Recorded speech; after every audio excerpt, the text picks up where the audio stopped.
നമസ്കാരം. എല്ലാവർക്കും പഴമകൾക്ക് പുതുമ എന്ന യൂട്യൂബ് ചാനലിലേക്ക് സ്വാഗതം.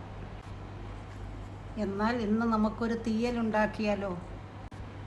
അതിനായി ആദ്യമായി ഞാൻ ഒരു മൺചട്ടിയിൽ കത്തിരിക്ക, കുറച്ച് ചെറിയ ഉള്ളി, ഒരു സവാള, 4-5 പച്ചമുളക് എന്നിവ കുറച്ച് വെള്ളത്തിൽ വേവിക്കുവാൻ വെച്ചു.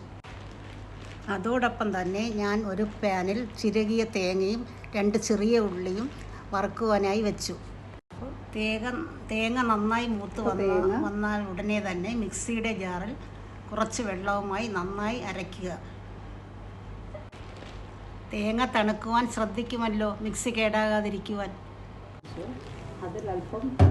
ഒന്ന് അരഞ്ഞു വന്നപ്പോൾ ഞാൻ കുറച്ച് പുളിയും കൂടെ ചേർത്ത് കുറച്ച് വെള്ളത്തിൽ നന്നായി അരച്ചെടുത്തു.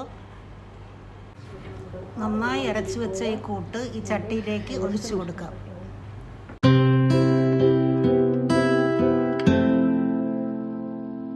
അവസാനമായി നമുക്ക് ഈ കറിയുടെ താളിപ്പിനായി ഒരു പാനിൽ അല്പം വെളിച്ചെണ്ണ ഒഴിച്ച് 2 ഉണക്കമുളകും കുറച്ച് കറിവേപ്പിലയും ഒരു കുഞ്ഞുള്ളിയും കൂടെ കടുകുമിട്ട് നന്നായി കടുക് വറുത്ത് ആ കറിയിലേക്ക് ഒഴിക്കുക.